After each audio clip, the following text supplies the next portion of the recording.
मुफीद मुरक्कबात बनाते हैं, नाइट्रोजन, नाइट्रेट, नाइट्राइट और अमीनो एसिड जैसे मुरक्कबात में तब्दील करते हैं और ये मुरक्कबात वह पौधे अपनी नशोनुमा के लिए इस्तेमाल करते हैं और उनकी नशोनुमा तेज़ी से बढ़ती है। तो इसके अंदर जो टीके होते हैं जो खुर्दबीनी जानदार होते हैं, ये पौधों को बढ़ने में मदद देते हैं, उनको तग़ज़िया या ग़िज़ाइयत जो है बढ़ाते हैं पौधों की, और पौधों की क्वालिटी या मेयार उसका बढ़ाते हैं। तो नामियाती खेती जो आप करते हैं ना, नामियाती खेती यानी ऐसी खेती, यानी खेती काश्तकारी जिसमें केमिकल्स का इस्तेमाल ना हो, उन्हें नामियाती खेती कहा जाता है। तो नामियाती खेती के दौरान जो है एज़ोटोबैक्टर जो है एक माइक्रो ऑर्गेनिज़म्स या बैक्टीरिया है, एज़ोटोबैक्टर और नाइट्रोजेनीज़, इन दोनों का मिक्सचर जो है मिलाकर जो है पौधों पर छिड़काव किया जाता है। उसकी वजह से बीमारियों से, कीड़े मकोड़ों से जो है पौधे बचे हुए होते हैं, है ना। और जो केमिकल्स अगर इस्तेमाल करते हैं, कीमियाई केमिकल फर्टिलाइज़र्स, कीमियाई खादें, तो उसकी वजह से मिट्टी की आलूदगी होती है ना। कीड़े मकोड़े तो मर जाते हैं, लेकिन जो उसके जो जहरीले जरासीम हैं, जहरीले मादे, ख़ासकर जो है फ्लोरोएसीटामाइड, ये केमिकल है, फ्लोरोएसीटामाइड ये केमिकल मिट्टी में शामिल हो जाता है।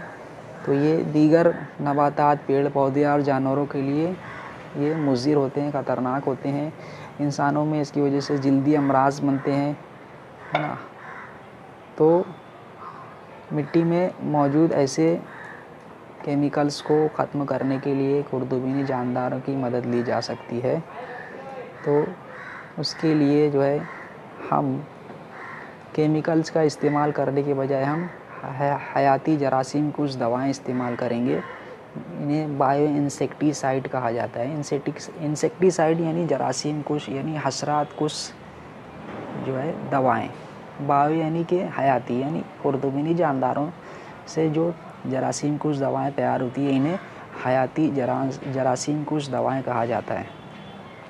अब ये दवाएं खुर्दबीनी जानदारों के ज़रिए ही तैयार की जाती हैं और इसके लिए बहुत सारे बैक्टीरिया और फफूंद जो होते हैं, है ना, उनके अंदर जो है जो जहरीले टॉक्सिन्स होते हैं ना, टॉक्सिन्स यानी जहरीले मादे जो होते हैं, वो पौधों को जो बीमारी के जरासीम लगते हैं ना, पैथोजेंस, और कीड़े मकोड़े जो लगते हैं, तो उनको ये टॉक्सिन्स या जहरीले मादे जो है ख़त्म कर सकते हैं ना।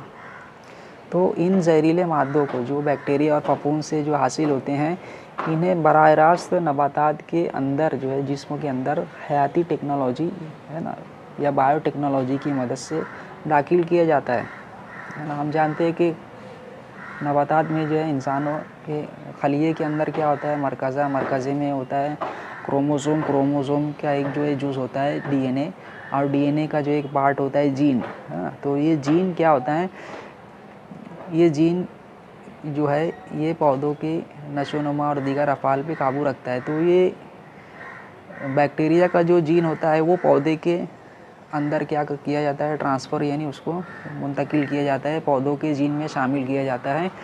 तो जो नबातात जो है जो पैदा होती हैं, तो उनके अंदर ये जरासीम कुछ जो है दवाएं शामिल होती हैं। अब जो कीड़े मकोड़े इनके पत्तों पर बैठते हैं, तो उनके पत्तों में चूँकि ये जरासीम कुछ जो है टॉक्सिन्स जो है दाखिल किए जाते हैं, तो ये पत्ते खाने के बाद जरासीम क्या होते हैं, ये कीड़े मकोड़े मर जाते हैं और बीमारी फैलाने वाले जरासीम जो है वो भी नहीं लगने पाते।